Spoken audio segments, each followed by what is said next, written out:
Calon Presiden nomor urut 1 Anies Baswedan menyampaikan visi misi pada debat pertama Capres 2024 di Komisi Pemilihan Umum Jakarta Selasa 12 Desember 2023. Anies menyinggung aturan hukum yang bengkok sesuai dengan keinginan kekuasaan. Padahal Indonesia adalah negara hukum. Karena itu Anies mengingatkan negara harus diatur oleh hukum, bukan oleh penguasa. Mantan Gubernur DKI Jakarta itu juga mengungkap temuan adanya generasi milenial yang maju sebagai calon wakil presiden, sementara banyak milenial yang masih termarginalkan. Dan berikut pernyataan calon presiden nomor urut 1 Anies Baswedan pada sesi penyampaian visi misi di debat calon presiden. Negara hukum menempatkan hukum sebagai rujukan utama untuk memastikan hadir rasa keadilan, memberikan kebermanfaatan, dan memberikan kepastian kepada semua. Ini harus dipegang teguh oleh pemegang kekuasaan, baik yang di puncak dan seluruh jajaran. Tapi apa yang terjadi? Banyak aturan ditekuk sesuai dengan kepentingan yang sedang memegang kekuasaan.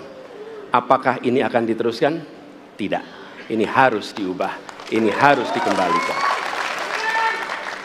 Kemudian kita menyaksikan betapa pada hari-hari ini tatanan ketika kita menyelenggarakan pemerintahan sering tidak sesuai dengan prinsip-prinsip hukum yang kita pegang.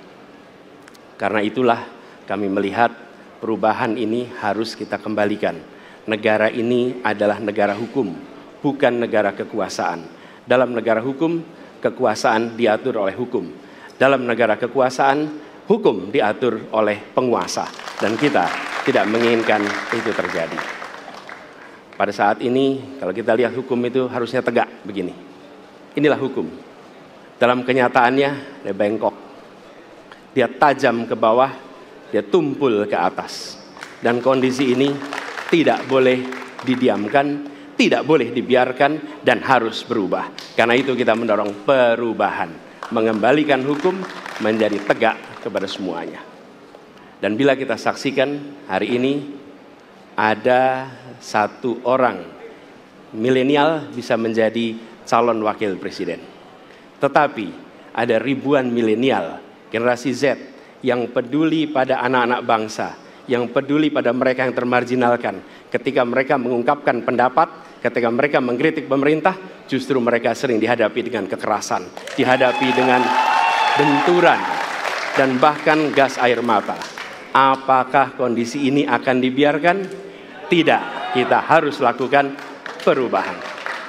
Oleh karena itu, kami memperhatikan ini sebagai hal yang mendasar. Yang tak kalah penting, ini kedua nih, yang tak kalah penting. Kita menyaksikan pada saat ini, ada peristiwa seperti peristiwa Ibu Mega. Ibu Mega Suryani Dewi, seorang ibu rumah tangga yang mengalami kekerasan rumah tangga, lapor pada negara, tidak diperhatikan, dan dia meninggal korban kekerasan. Apakah akan dibiarkan? Tidak, ini harus diubah.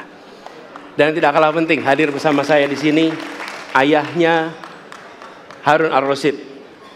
Harun Ar-Rasyid adalah anak yang meninggal, pendukung Pak Prabowo di Pilpres 2019 yang menuntut keadilan pada saat itu. Protes hasil pemilu. Apa yang terjadi? Dia tewas sampai dengan hari ini tidak ada kejelasan. Apakah ini akan dibiarkan? Tidak, ini harus diubah.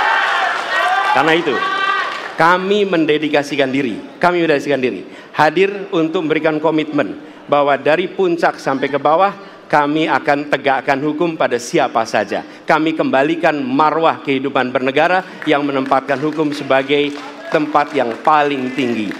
Dan ketentuan itu berlaku kepada semua, termasuk ketika menyangkut urusan ASN, menyangkut urusan TNI dan Polri. Terima kasih. Assalamualaikum warahmatullahi wabarakatuh. Calon Presiden nomor urut 1 Anies Baswedan dalam visi misinya menekankan tentang pentingnya komitmen terhadap penegakan hukum dan HAM. Pasalnya tanpa itu Indonesia sebagai negara demokrasi tidak akan terwujud. Tim Liputan melaporkan untuk Apa Kabar.